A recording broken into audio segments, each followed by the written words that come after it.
I was born in 1940, so next year I'll be 80. And my family are from the Beaver and Adamsville area, but in the first grade, we moved to Pioche, Nevada, which is 150 miles west of Cedar City. And I went to elementary school there. And when we were in elementary school, the war had ended. I grew up with the war. Being born in it, I grew up with the war. We talked about the war. We knew about the war. It was just part of our lives.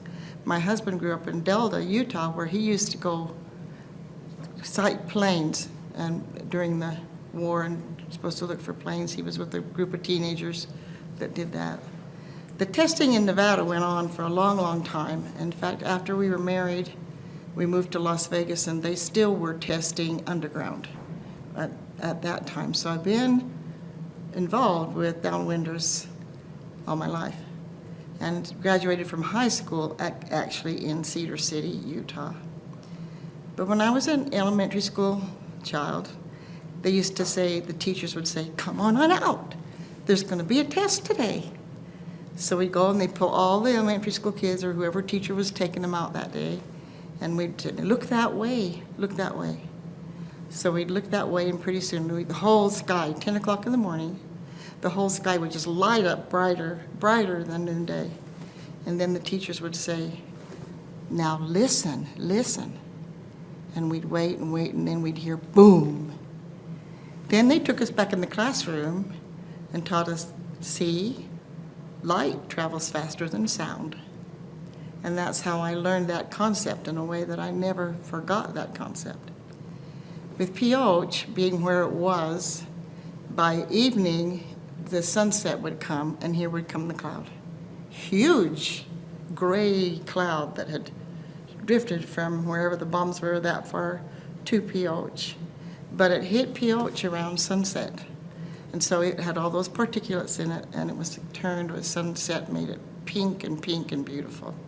And I went running into my mom the first time I saw it, and, "Mom, come and see the cloud. It's so pretty. It's pink and it's huge." And she was reading, and she said, "Well, yeah, it's from the bomb. And of course, it's raining down on us."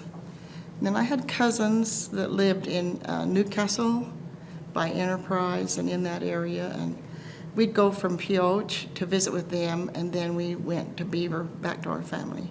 My father was actually killed in a mine accident in Nevada. So in 1950, my mother was left a widow, and that's the year they started the testing. And then after that, we stayed there in Pioche until that baby was born, and the child was old enough to go to nursery school. And that's when I moved into Cedar City. And so I graduated from Cedar City High School. My mother went to college. She was pregnant with her 6th child when Daddy was killed. And her father died of a heart attack in the Beaver area 3 weeks later. So my grandmother and my mother spent their whole life trying to put food on the table. And for her to go back to college, that was quite an interesting experience for me, who at that time, when she did go back, was entering 9th grade.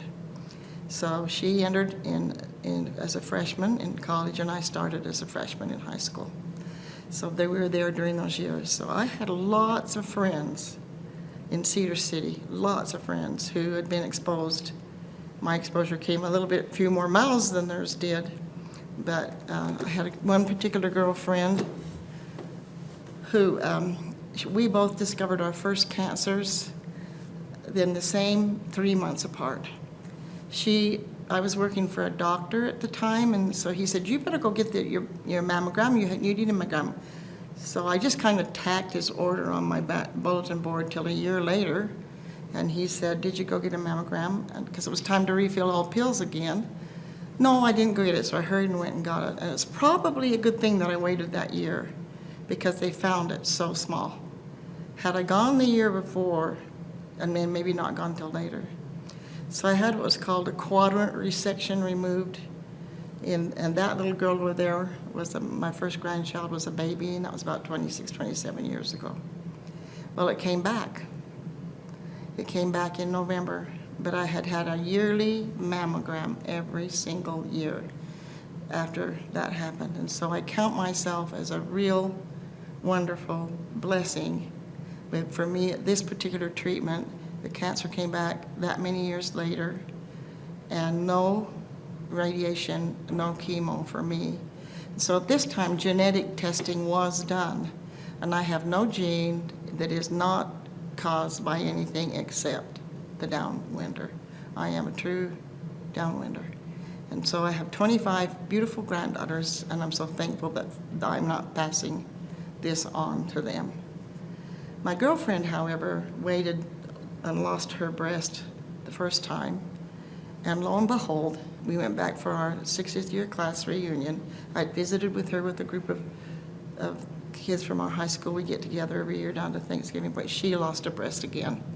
That many years later, she lost the other breast. And she was in Cedar City, and then we went this particular summer to our 50-year class reunion. Our 60-year class reunion was in June, and we went up balloons for our classmates. So many of them were gone.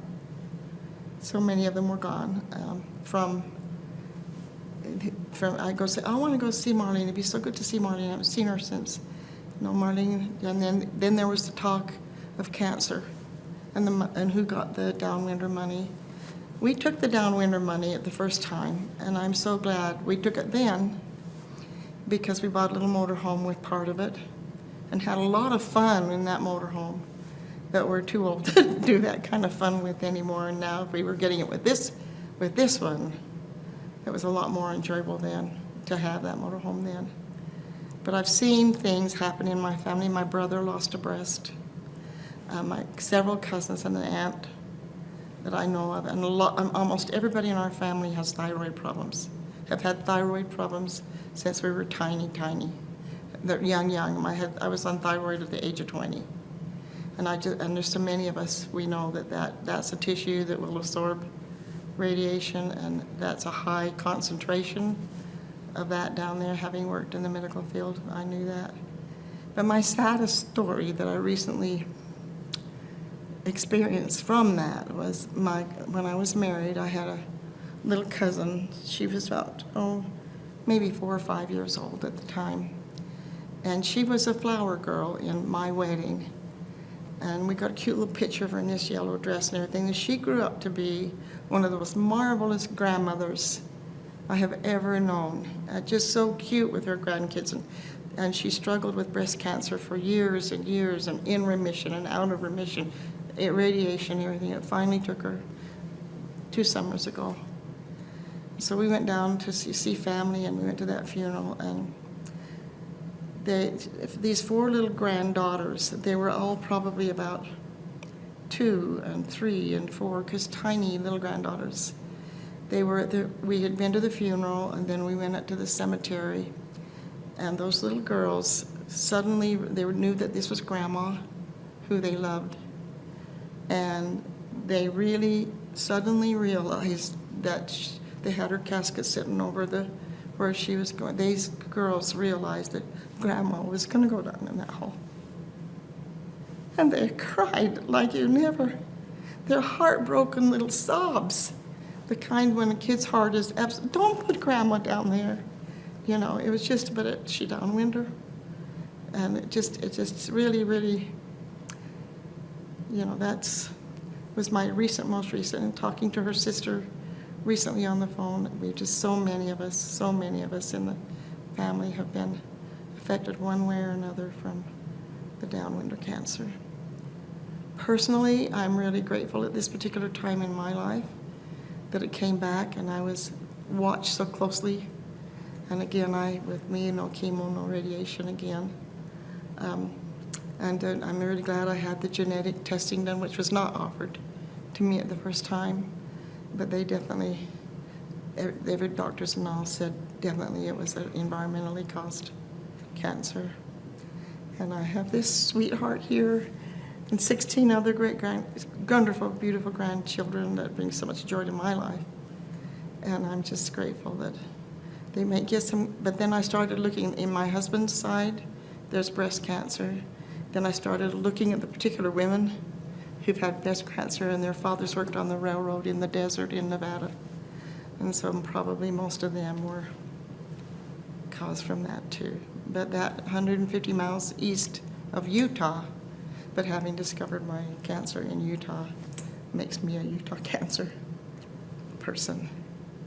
And it's definitely affected our family. When they started asking me this last time to name off people in my family that had died of cancer, you know, not all of them were diagnosed with, say it was Downwinder, but we all lived in southern Utah. And we all lived in southern, or else worked like my husband's family on the railroad and in Nevada. And when we went back married that many years later, and they were still testing underground. Anyway, that's my cancer story. That's my Downwinder story. Probably very familiar to everything, but the highlight for me, every time I think a teacher showing me, see, light travels faster than sound. And that was one thing that I never will forget from how young I was when I learned that.